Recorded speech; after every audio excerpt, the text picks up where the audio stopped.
بسم الله إن الحمد لله نحمده ونستعينه ونستغفره ونعوذ بالله من شرور أنفسنا ومن سيئات أعمالنا من يهده الله فلا مضل له ومن يضلل فلا هادي له وأشهد أن لا إله إلا الله وحده لا شريك له وأشهد أن محمدا عبده ورسوله أما بعد فإن خير الحديث كتاب الله وخير الهدي هدي محمد صلى الله عليه وسلم وشر الأمور محدثاتها وكل محدثة بدعة وكل بدعة ضلالة وكل ضلالة في النار আসসালামু আলাইকুম রহমতুল্লাহি বারাকাতুহু।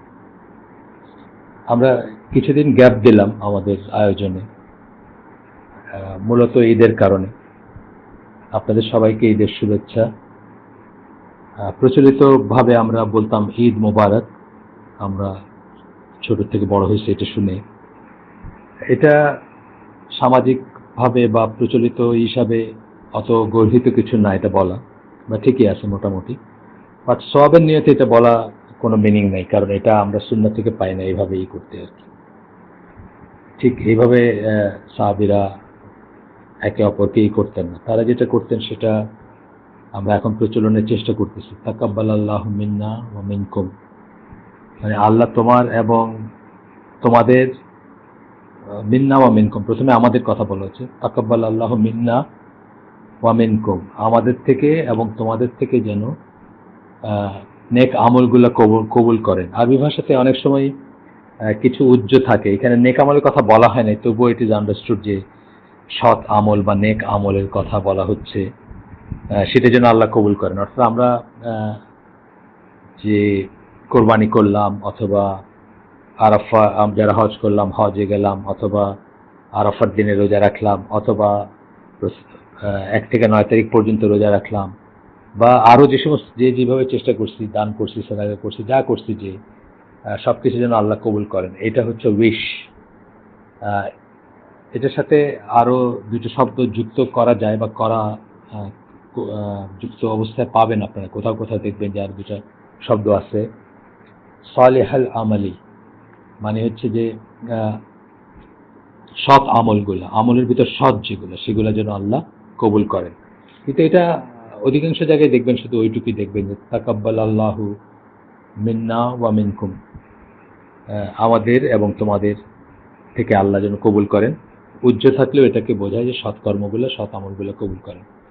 সো এখানে এটার সূত্র ধরে আমরা আজকে একটু ডিফারেন্ট আলোচনা করব। আমাদের লাইনটা থাকবে আগের এখানে একটু জাস্ট পজ দিয়ে আমরা শিখতেছিলাম যে আহলুস সুন্নাহ ওয়াল জামার বৈশিষ্ট্য কি, সেখানে একটু পজ দিয়ে আজকে আমরা অল্প একটু শিখব, উৎসব সংক্রান্ত ব্যাপারে একটু শিখবো।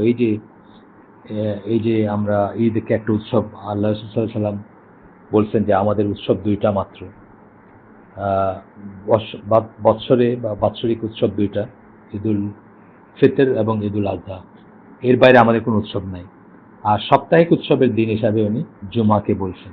সাপ্তাহিক উৎসব যদি ধরেন, যেদিন একটু দেখলেই বোঝা যায় যে মানুষ একটু সুন্দর করে কাপড় পরে মসজিদের দিকে যাচ্ছে, বা একটা ইবাদতের পরিবেশ থাকে। এখানে আমি এই সুযোগটা নিচ্ছি একটা ছোট্ট একটা আলোচনার জন্য। সেটা হচ্ছে যে আমার একটা লেখা, আমি তো আপনাদের অনেকে হয়তো জানেন আমি ব্লগিং করতাম এক সময়, বা ব্লগে লেখালেখি করতাম। আমার একটা ব্লগে একটা লেখা আছে, এটার হচ্ছে ক্যাপশনটা বা হেডলাইনটা হচ্ছে এরকম, যে হেডিংটা হচ্ছে এরকম যে ইসলামের স্বাতন্ত্র্য এমনকি উৎসবে, এরকম নামে লেখাটা আর কি। চাইলে পরে আমি লিঙ্ক দিয়ে দিতে পারবো আপনাদেরকে লেখাটা কি, বাট আজকে আমি জাস্ট ওই জিসটা আলোচনা করবো ইনশাআল্লাহ। আমরা অনেকেই বিধর্মীদের কাছে অথবা বিদেশিদের কাছে, বা যারা ইসলাম সম্বন্ধে জানে না অথবা যারা আংশিক জানে, তাদের কাছে আমরা অনেক সময় বলি যে ইসলাম অন্য সব দিন বা ধর্মের চেয়ে ডিস্টিংক্ট, ইট স্ট্যান্ডস আউট, মানে সবার থেকে আলাদা হয়ে দাঁড়ায়, বা আলাদাভাবে বিশেষ এবং আলাদা। এবং আমরা অবভিয়াসলি নিজের ধর্মটাকে বা নিজের দিনকে বা ওয়ে অফ লাইফকে সর্বশ্রেষ্ঠ মনে করি। কিন্তু কেউ যদি আমাদেরকে জিজ্ঞেস করে যে এটা কেন সর্বশ্রেষ্ঠ, মানে ডিফারেন্সগুলো কি অন্য দিনের সাথে বা অন্য ইস্যুর সাথে, তখন অনেক সময় আমরা পাজলড হয়ে যাই। আমরা আসলে এটা সদুত্তর যেটাকে বলি আমরা দিতে পারি না। আমরা ভাবতে শুরু করি যে আচ্ছা আসলে তো কোথায়, মানে ডিস্টিংশনটা কোথায় বা স্পেশালিটিটা কোথায়। সো আমরা একটু চিন্তা করলে দেখব যে এটা আমার কোনো কথা না, বিটস অ্যান্ড পিসেস কালেক্ট করা কথা, স্কলারদের কথা বা যারা চিন্তা করেন তাদের কথা, চিন্তাশীল ব্যক্তি যারা তাদের কথা। প্রথম যেটা আমরা দেখব যে ইসলাম, আমরা কোনটাকে ইসলাম বললাম বা ইসলাম মনে করলাম, অথবা কোনটাকে প্রচলিত ইসলাম বলবো, চালু ইসলাম, বা আমরা প্র্যাকটিস করি কি, বা দুনিয়ার অধিকাংশ মানুষ বা মুসলমান যারা যারা অধিকাংশ মুসলমান তারা বা মুসলিম তারা ইসলামকে কিভাবে প্রেজেন্ট করে, এটা কিন্তু কোনো দলিল নেই। ইসলামের সমস্ত দলিল নিতে হবে কোরআন এবং সুন্নাত থেকে, অথবা দুইটার থেকে, হয় কোরআন থেকে না সুন্নাত থেকে, বা দুইটার থেকে। ইসলামের দলিল হিসাবে কোরআন সুন্নার পরে ইজমাটা আসে। ইজমা বলতে টম ডিক হ্যারি, বা এটা কোনো ইলেকশনের ব্যাপার না বা কনসেনসাসের ব্যাপার না। এই কনসেনসাস অন্য কনসেনসাস। এটা ধরেন বাংলাদেশের ইলেকশনে 99% মানুষ বললো যে এটা ইসলাম, এই কনসেনসাসের কোনো মানে হয় না। কনসেনসাস কাদের? সাহাবিদের, মূলত সাহাবিদের ইজমা যেটা। এবং তারপরে যারা মুজতাহিদ আলেম তাদেরকেও আমরা কোনো একটা বিষয় ইজমা, তাদের ইজমা গ্রহণযোগ্য বা তাদের ইজমা কাউন্টেবল। কিন্তু এইগুলো হচ্ছে ইসলামের দলিলেরই। সুতরাং প্রচলিত মুসলিম বা চালু ইসলাম বা আমাদের দেশে বা আদার আফ্রিকায় অথবা ইন্দোনেশিয়া বা মালয়েশিয়া কে কি করলো, এটা ইসলামের কোনো দলিল না। সে আমরা অনেক সময় দেখছি যে আমরা সবাই ধরেন বাংলাদেশের বেশিরভাগ মুসলিমরা আমরা হিন্দু ছিলাম এককালে, এবং আমরা যখন ইসলামে প্রবেশ করছি তখন ওই আগের আমাদের যে ধর্ম ছিল হিন্দু ধর্ম, তার লটবহন নিয়ে প্রবেশ করছি। তার অনেক ফিলিং, অনেক কুসংস্কার, অনেক সংস্কার, অনেক চিন্তা, অনেক ভাবনা, অনেক শিরক, অনেক বিদাত নিয়ে আমরা প্রবেশ করছি, এবং সেগুলোকে ছাড়তে আমাদের কষ্ট হয়, বা এগুলো আমরা জীবনে ধারণ করি এবং এগুলোকে ইসলাম বলেই চালাই যায় অনেক সময়। সেই ইসলামের কথা আমি বলতেছি না। আমি বলতেছি যে কোরআন সুন্নাত থেকে যে ইসলাম আসছে আল্লাহর বিধান হিসাবে, বা আল্লাহর ওয়াহিদ থেকে, বা আল্লাহর কোরআন থেকে, অথবা ওয়াহি দুই রকমের। আপনাদের এই ক্লাসে আমি আগে বলছি যে কোরআন এবং হাদিস বা কোরআন এবং সুন্নাত দুইটাই ওয়াহি। একটা হচ্ছে ওয়াহি মাতলু আর একটা ওয়াহি গায়ের মাতলু। সেখান থেকে যে ইসলাম আসছে, ওয়াহিদ থেকে যে ইসলাম আসছে, আল্লাহ যে ইসলাম নির্ধারণ করে দিয়েছেন। কোরআনে যে ইসলামের কথা বলতে গিয়ে আল্লাহ বলছেন যে আজকের দিনে আমি তোমাদের জন্য তোমাদের দিনকে পরিপূর্ণ করে দিলাম, এবং ইসলামকে তোমাদের দিন হিসাবে তোমাদের উপর আমার নিয়ামত পরিপূর্ণ করলাম, এবং ইসলামকে তোমাদের জন্য দিন হিসাবে নির্ধারণ করলাম। সেই ইসলামের কথা আমরা বলতেছি। আমরা কি ভাবি বা আমরা কি মনে করি সেটা না। একটু উদাহরণ দেই আমি। যেমন বাংলাদেশের সিলেট অঞ্চলে একদিন আমি কথা বলতেছিলাম একটা মজলিসে, তখন ওই 40-4 দিন এগুলোর কথা আমি বলতেছিলাম যে 40-4 দিন এগুলো তো কোনো দলিল নেই, এগুলো সুন্নায় নাই, কোনো সাহাবী করেন নাই, তাবেঈরা করেন নাই, তাবেঈরা করেন নাই, বা ইসলামে কোনো দলিল নেই, এগুলো জাস্ট আমরা মানে বানায় ফেলছি। তখন একজন কওমি মাদ্রাসায় পড়া একজন হুজুর বললেন, না আমরা এগুলো জানি, কিন্তু আমরা এগুলো বলি না, কারণ এটা এটা আসলে আমাদের দেশে প্রচলিত হয় কিভাবে, সেটা একটা উইজডম আছে। তারপর উনি বললেন যে গরিব মুসলমানরা বা নতুন ধর্মান্তরিত মুসলমানরা অনেক সময় হিন্দুদের ওই বাপ মা মারা গেলে বা হিন্দু কেউ মারা গেলে শ্রাদ্ধ হয়, সেই শ্রাদ্ধে বা শ্রাদ্ধের পরে তারা খাওয়ায়, কি বলে, লাবড়া বলে, মানে অনেক কিছুর মিক্সচারে তরকারি টাইপের বানায় এবং ভাত তরকারি এগুলো খাওয়ায়, বা মানে জনসাধারণকে বা গণসাধারণকে খাওয়ায়, এরকম একটা রীতি আছে, তাদের রেওয়াজ আছে। তো মুসলমানরা নাকি গরিব এবং যারা নতুন ধর্মান্তরিত অথবা নমঃশূদ্র থেকে যারা মুসলিম হয়েছে, সেই ধরনের মুসলমানরা আমাদের দেশের কথা বলতেছেন বা ইন্দো পাক সাবকন্টিনেন্টের কথা বলতেছেন, তারা নাকি হিন্দুদের বাড়ি চলে যেত খাইতে। তো ওনারা চিন্তা করলেন, যারা এটা ইনোভেট করছেন বা নতুন করে আবিষ্কার করছেন, তারা চিন্তা করলেন যে আমরা যদি এরকম একটা কিছু করি, আমাদের কেউ মারা গেলে যদি আমরা একটু খাওয়ানোর ব্যবস্থা করি, তাহলে গরিব মানুষগুলো অন্তত হিন্দুদের বাড়িতে না গিয়ে আমাদের বাড়িতে আসবে। এই উইজডম বা এই এই উপকার চিন্তা করে ওনারা এই বিদাতটাকে চালু করছেন, এই কথা বললেন।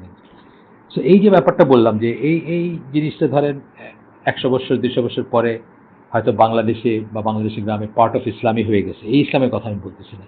আমি বলছি কোরআন এবং সুন্নাহ থেকে যে ইসলাম ডিফাইন করি আমরা সেখানে। কেউ যদি আপনাকে জিজ্ঞেস করে যে what is so great about ইসলাম, আপনি ইসলামের শ্রেষ্ঠত্ব কোথায়, প্রথম শ্রেষ্ঠত্ব হচ্ছে যে আর সকল দিন কোনো না কোনো ফর্মে আল্লাহ ছাড়া অন্যের উপাসনা বা ইবাদত করে। সকল দিন, এখানে ইহুদি খ্রিস্টান আহলুল কিতাব যারা আহলুল কিতাব বা আহলুল কিতাব যাদের আমরা বলি তারাও ইনক্লুডেড এখানে। আপনি দেখবেন যে ঈসা আলাহ সাল্লামকে লিটারেলি মানুষ পূজা করে, তার মাকে পূজা করে, তাদের মূর্তি লাগায় রাখে, তাদের ছবি প্রতিকৃতি থাকে, অ্যান্ড সো অন। হিন্দু ধর্মের কথা বলার মানে মুশরিক বা পৌত্তলিক যারা তাদের কথা বলার দরকার নেই। আমি বলতেছি সো কল্ড মনোথেস্টিক রিলিজিয়ান যারা নিজেদেরকে মনোথেস্টিক বলে দাবি করেন, তারা কাউকে আল্লাহর পুত্র বলেন, উজায়েরকে কেউ কেউ ঈসা আলাহ সাল্লামকে, বা আরও নানা রকমের জিনিস আছে। একমাত্র ইসলাম ইন ইটস পিওর ফর্ম বলতে আগেই বললাম, আমরা এটাকে কি বানাইছি সেটা না, অরিজিনালি বা যা ছিল সেটার কথা বলতেছি, যা হওয়া উচিত সেটার কথা বলতেছি। এখানে কোনো অবস্থায় সৃষ্ট কোনো বস্তুর করা হয় না, কোনো ইবাদত বা বন্দেগী বা উপাসনা বা আরাধনা করা হয় না, যদি আরো একটু করে বলি আমরা। সো মাচ সো দ্যাট আমরা এমনকি রাসূল সাল্লাল্লাহু আলাইহি সাল্লামকেও এই ধরনের ভেনারেট করি না, যে ধরনের ভেনারেট করার উদাহরণ আমরা অন্য দিনগুলোতে উনি নিজে নিষেধ করে দিয়েছেন আমাদের। এই যে আমরা দাঁড়াই না, ধরেন ফর এক্সাম্পল আমরা সম্মানিত কাউকে দেখলে সবাই উঠে দাঁড়ায় না, বা উঠে দাঁড়ানোর রেওয়াজটা মুসলমানদের হাইলি ডিসকারেজ এবং নিষিদ্ধ জিনিস। কেন? রাসূল সাল্লাল্লাহু আলাইহি ওয়াসাল্লাম এটা এই প্রসঙ্গেই বলছেন যে তোমরা অন্যান্য ধর্মের মানে ইহুদি খ্রিস্টানরা যেভাবে তাদের ঈদেরকে মানে তাদের নবীদেরকে বা তাদের লিডারদেরকে বা তাদের মানে বেশি সম্মান দেখাইতে গিয়ে আরেকটা স্তরে নিয়ে গেছে, তোমরা সেরকম করবা না। উনি নিজে নিষেধ করছেন, তাকে দেখে দাঁড়ানোর দরকার নেই। আমি জিসটা বললাম, এক্সাক্ট হাদিসটা বললাম না এখন, সেটা তো দলিল থেকে পড়ে শোনাইতে হবে। যাই হোক, আপনারা যদি চান আমি শোনাবো কখনো। তো এই হচ্ছে কথা, যে কোনো ফর্মে আমরা অন্য কিছুর করি না। এবং এখানে আমরা যখন প্রসঙ্গটা আসলো, আমরা এই প্রসঙ্গে দুইটা কথা বলবো আরো, যে মোস্টলি দেখবেন শিরকগুলা অন্যান্য সোর্স ছাড়লেও একদম পিওর, আপনি যদি আপনি কোনো মূর্তি পূজা করেন না, আপনি কোনো প্রতিকৃতি রাখেন না ঘরে, বা আপনি কোনো মূর্তি যেগুলোকে বলি আমরা সে ধরনের কিছু নাই, মোটামুটিভাবে আপনি পৌত্তলিক না বা এই ধরনের হইলেও, তারপরে দেখবেন যে আমরা আরো আরো একটা ওয়েতে মুশরিক হয়ে যাই বা শিরক করে ফেলি। সেটা হচ্ছে আরো একটা ওয়েতে, সেটা হচ্ছে যে একটা না, ঠিক আমি দুইটা বলবো। একটা হচ্ছে ডেইফিকেশন অফ হিউম্যান বিংস। মানুষজনকে শ্রদ্ধা করতে করতে করতে আমরা তাদেরকে ইলার পর্যায়ে নিয়ে যাই, তাদের প্রতিকৃতিতে ফুল দেই, তাদের মূর্তিতে মালা পরাই, তাদের কবরে গিয়ে আমরা সিজদা করি। শ্রদ্ধা করতে করতে, গল্প বলতে বলতে, অনেক অনেক মাহাত্ম্য দেখাইতে দেখাইতে আমরা সেই পর্যায়ে নিয়ে যাই। এটাকে আমি কি বললাম? ডাইফিকেশন অফ হিউম্যান বিংস। মানে মানুষকে আমরা ডেইটি বানায় ফেললাম, ইলা বানায় ফেললাম, উপাসনার বস্তু বানায় ফেললাম, ইবাদতের বস্তু বানায় ফেললাম। এইভাবে আমরা অনেকে শিরকে যুক্ত হই। সেটা অনেক সময় কবিকে, সাহিত্যিককে, অথবা সিনেমা অ্যাক্টরকে, যার যার উপর ডিপেন্ড করে কে কাকে বানাচ্ছে আর কি। আপনি ইন্ডিয়া গেলে দেখবেন, দক্ষিণ ভারতে বিশেষ করে দেখবেন বিশাল 150, 200, 300 ফিট মূর্তি, প্রায় ভগবানের পর্যায়ে নিয়ে গেছে তারা সিনেমা অ্যাক্টরদের, এবং এখানে খুব সম্মানিত একটা পর্যায়ে নিয়ে গেছে। এরকম আছে অনেক যাদেরকে ওই পর্যায়ে নিয়ে যাওয়া হয় বা নিয়ে গেছে মানুষ। কোথাও ক্রিকেট প্লেয়ারকে, কোথাও লিডারকে, পলিটিক্যাল লিডারকে, কোথাও ধর্মীয় গুরুকে মানুষ এই পর্যায়ে নিয়ে যায়। আমাদের দেশে পীর ফকিরকে এই পর্যায়ে নিয়ে যায়। আপনি দেখতে চাইলে দেখতে পাবেন যে বাংলাদেশে মানুষ লিটারেলি একজন মানুষের পায়ে সিজদা করতেছে, একদম লিটারেলি যেভাবে আমরা নামাজে সিজদা করি সেভাবে সিজদা করতেছে। নাউজুবিল্লাহ। এটা বললাম একটা, এইভাবে শিরক হয়। আরেকভাবে আমরা শিরক করি, যেটা হচ্ছে যে হিউম্যানাইজেশন অফ ডায়েটি। মানে বেশি ভালোবাসতে বাসতে, বেশি বেশি কাছের ভাবতে ভাবতে আল্লাহকে আমরা, বা ডেইটি বা ঈশ্বর যা যা হওয়া উচিত ছিল, ঈশ্বর যাকে বলা উচিত ছিল, তাকে আমরা আস্তে আস্তে মানুষের পর্যায়ে নামায় নিয়ে আসি। এটাও আপনি দেখবেন যে মানুষ অনেক যারা হুলুল বা ইসে করে, যারা আপনার অথবা যারা আউল বাউল, যেমন ধরেন বাংলাদেশে আউল বাউল বলতে আমি বোঝাচ্ছি যে যারা মরমী সাধক বা গান গায়, তারা দেখবেন যে অনেক ক্ষেত্রে, যেমন ধরেন সোনা বন্ধে আমারে পাগল বানাইলো, বলতে চাচ্ছে যে সোনা বন্ধু হচ্ছে আল্লাহ, সে তারে পাগল বানাইছে। এই সমস্ত জিনিসগুলোর কোনো ভিত্তি নাই, এবং এই সমস্ত জিনিসগুলো আপনি কি করতেছেন? হিউম্যানাইজেশন অফ ডেইটি। তাকে আপনি মানুষের পর্যায়ে নিয়ে আসতেছেন, যিনি সবকিছুর চেয়ে আলাদা বা সবকিছুর ঊর্ধ্বে থাকা উচিত ছিল। যাই হোক, আমি এই কথাগুলো প্রসঙ্গত বলে ফেললাম। এটা আলোচ্য বিষয় প্রাথমিকভাবে ছিল না, সেকেন্ডারি লেভেলও না। তো এইভাবে আপনি বলবেন যে ইসলাম হচ্ছে একমাত্র দিন যা কেবলমাত্র আল্লাহর ইবাদত করে বা আল্লাহর উপাসনা করে, সৃষ্ট কোনো বস্তুর উপাসনা করে না বা ইবাদত করে না। আর বাকি সকল দিনই কোনো না কোনো ফর্মে সৃষ্ট বস্তুর উপাসনা করে বা ইবাদত করে, সেটা নদীর হোক, গরুর হোক, ঈসা আলাইহিস সালামের হোক বা অ্যান্ড সো অন, যা কিছু করে মানুষ। এটা গেল একটা সুপিরিয়রিটি আপনি বা ডিস্টিংক্ট ইসলাম সম্বন্ধে বলবেন। 2 নম্বরটা বলবেন বা বলতে পারেন, বলবেন আমি এমন কোনো কথা মানে আপনাকে ইম্পারেটিভ না, মানে বলতে পারেন 2 নম্বরটা যে আর সকল দিন সময়ের সাথে অ্যাডাপ্ট করে, নিজেকে সময়ের সাথে কারেকশন করে নেয় বা সময়ের সাথে খাপ খায় নেয়। ফর এক্সাম্পল, আজ থেকে 200 বছর আগে আপনি দেখবেন যে আমরা যেভাবে, আমরা বলতে সব মুসলিম না, আবারও বলতেছি যে কোরআন সুন্নাহর যে ইসলাম, সেই ইসলাম মতো যারা চলতে চান তারা সুদকে যেভাবে হারাম জ্ঞান করেন, অস্পৃশ্য জ্ঞান করেন সুদকে, আজ থেকে 200 বছর আগে কিন্তু খ্রিস্টানরা সেরকম মনে করত, এখন আর মনে করেন। সেই জন্য দেখবেন যে শেক্সপিয়ারের ওই যে মার্চেন্ট অফ ভেনিসে যে লোকটা সুদ খায় সে কিন্তু আসলে ইহুদি, শায়লক তার নাম, সুদখোর যে। কারণ শেক্সপিয়ার একজন খ্রিস্টানকে সুদখোর হিসেবে চিত্রিত করতে পারেন নাই বা করার সাহস করেন নাই বলতে পারেন আপনারা। একজন ইহুদিকে সুদখোর হিসাবে চিত্রিত করছেন এবং তাকে ভিলেন বানাইছেন বা ইত্যাদি। কিন্তু আজকে দেখবেন যে আপনার সমস্ত খ্রিস্টান ওয়ার্ল্ড বা ওয়েস্টার্ন ওয়ার্ল্ডের খ্রিস্টানিটি যে দেশগুলোর জাতীয় ধর্ম বা যে দেশগুলোর প্রমিনেন্ট, সেই দেশগুলোতে সব একদম র্যাম্পেন্ট সুদ খাচ্ছে। সুদ ছাড়া কল্পনাই করতে পারে না তারা কোনো ব্যবসা বাণিজ্য বা কোনো ট্রানজেকশন। সো তারা সেই তাদের ইঞ্জিল বা তাদের ধর্মের সেই বিধান থেকে তারা সরে আসছে, তারা অ্যাডাপ্ট করে নিছে, তারা খাপ খাওয়ায় নিছে বর্তমান পৃথিবীর ওয়ার্ল্ড ভিউ যেটা বা চিন্তা ভাবনা যেটা, সেটার সাথে খাপ খাওয়ায় নিছে। এটা যেমন তারা করছে। আরও দেখবেন, যেমন উদাহরণ হচ্ছে এই পর্দার ব্যাপারটা। ধরেন এখন থেকে জাস্ট 100 বছর আগে কারো অ্যাঙ্কেল দেখা গেলে কোনো অপেরায় বা কোনো নাটকে, এমনকি ওয়েস্টার্ন ওয়ার্ল্ডে ধরেন গত শতাব্দীর শুরুতে বা 19বিংশ শতাব্দীর শেষে কোনো মেয়ের যদি পায়ের গোড়ালি দেখা গেছে, নগ্ন গোড়ালি, সেটাকে মানুষ মনে করছে যেটা অবসিন বা এটা খুবই গর্হিত একটা ব্যাপার বা প্রায় নগ্ন সেই মেয়ে, এরকম একটা ভাব মানুষের ভিতর ছিল।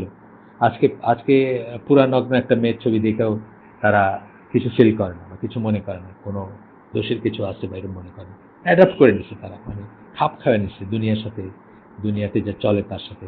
একই কথা হোমোসেক্সুয়ালিটির ব্যাপার দেখবেন যে আপনার চার্চগুলাতে এখন হোমোসেক্সুয়ালিটি অ্যাকসেপ্টেড বা সেম সেক্স বিয়েও তারা মোটামুটি মেনে নেওয়ার পথে এখন প্রায় সবাই না হলেও আস্তে আস্তে বাড়তিছে সংখ্যা।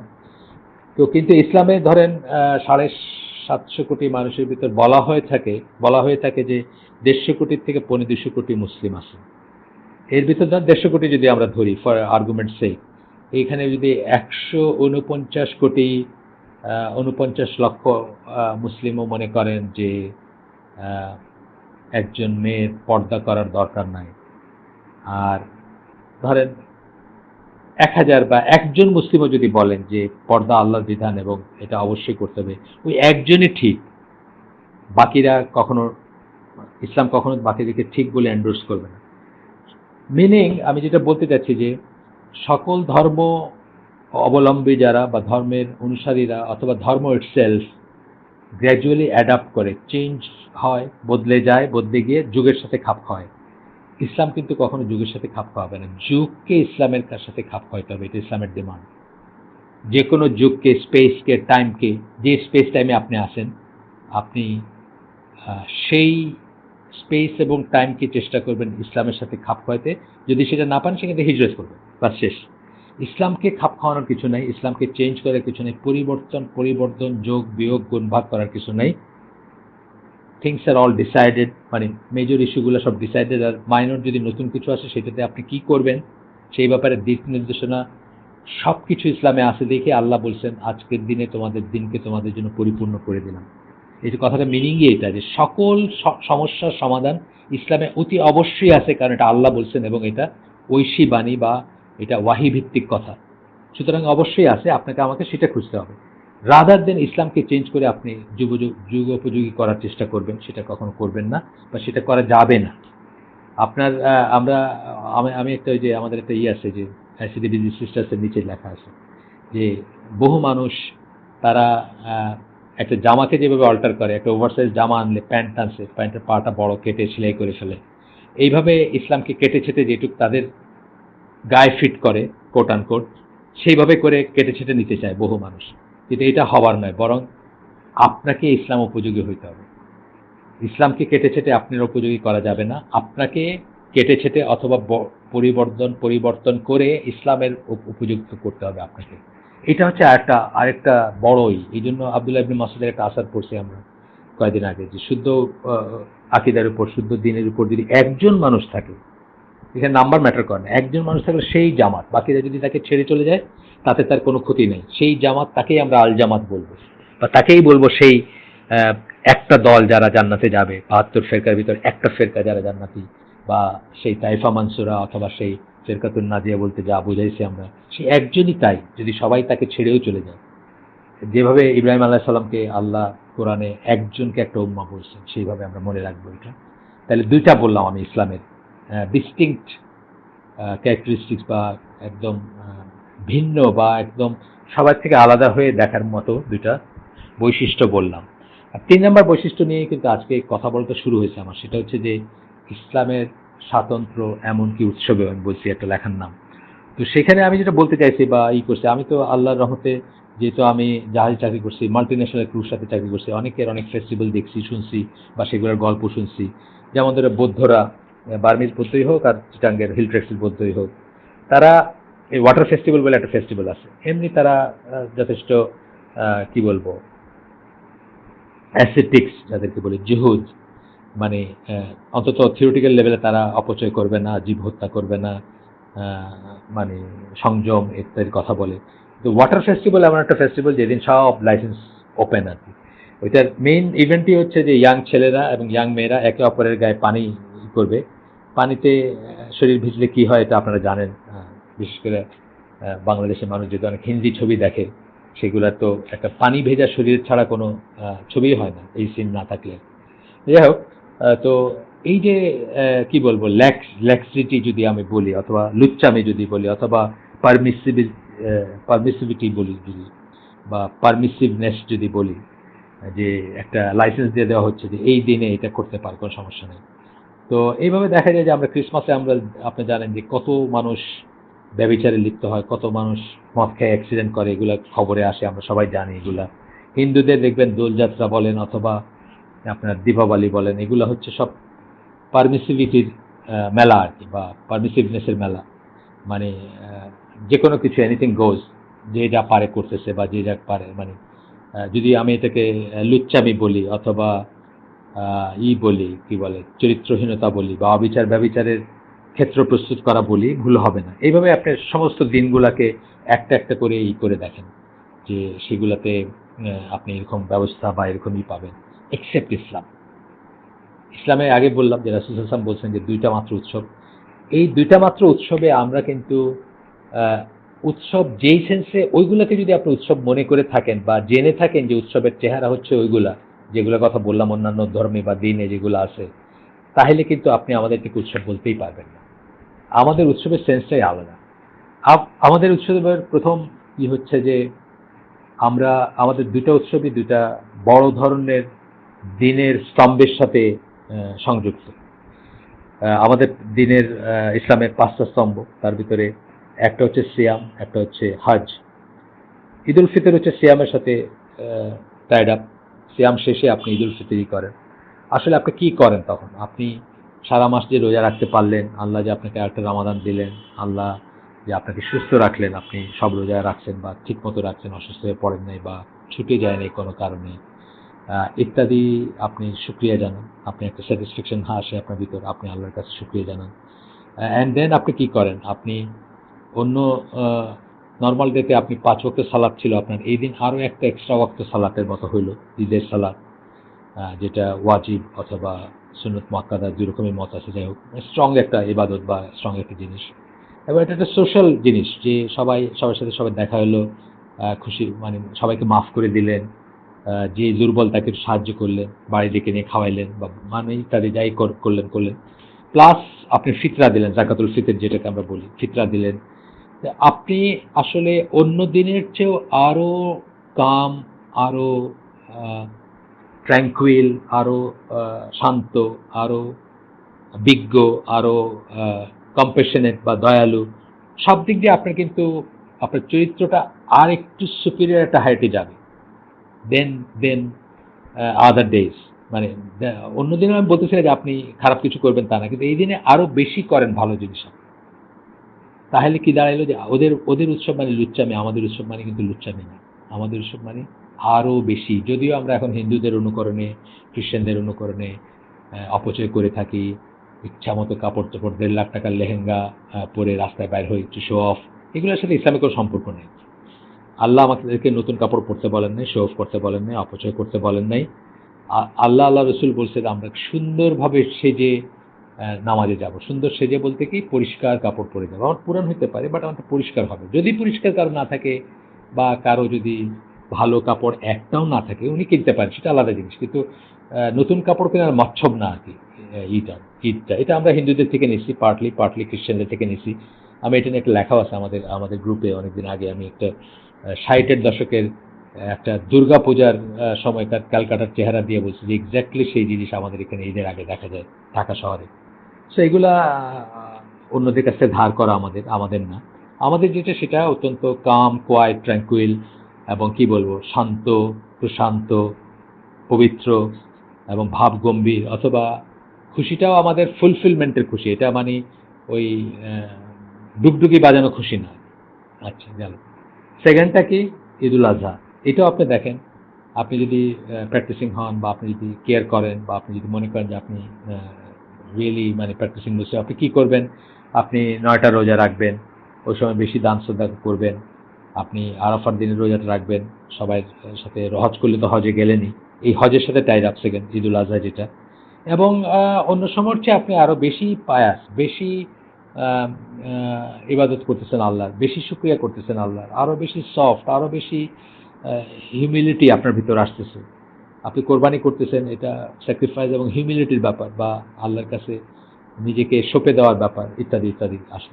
সো আপনি দেখবেন যে যদি আমরা সত্যি মুসলিম হই, আমাদের উৎসবের দিনগুলোতে আমরা অন্য সময়ের চেয়েও আরও সুন্দর, আরও পায়াস, আরও দিনদার, আরও ভদ্র, আরও সুন্দর, মানে আরও আরও আরও ব্যভিচার বিমুখ আমি যেটা বলছি। কিন্তু আমাদের দেশে দেখেন ঈদ উপলক্ষে টেলিভিশনে বা ইসে, যেহেতু আমরা হিন্দুদের থেকে বা খ্রিস্টানদের থেকে বা কাফিরদের থেকে সব কিছু অনুকরণ করতেছি, আমাদের এখানে ঈদের জন্য আলাদা নাটক, আলাদা সিনেমা বানানো হয়। কি লজ্জার কথা! মানে এটা একদম contrary to Islamic teaching and এই যায়।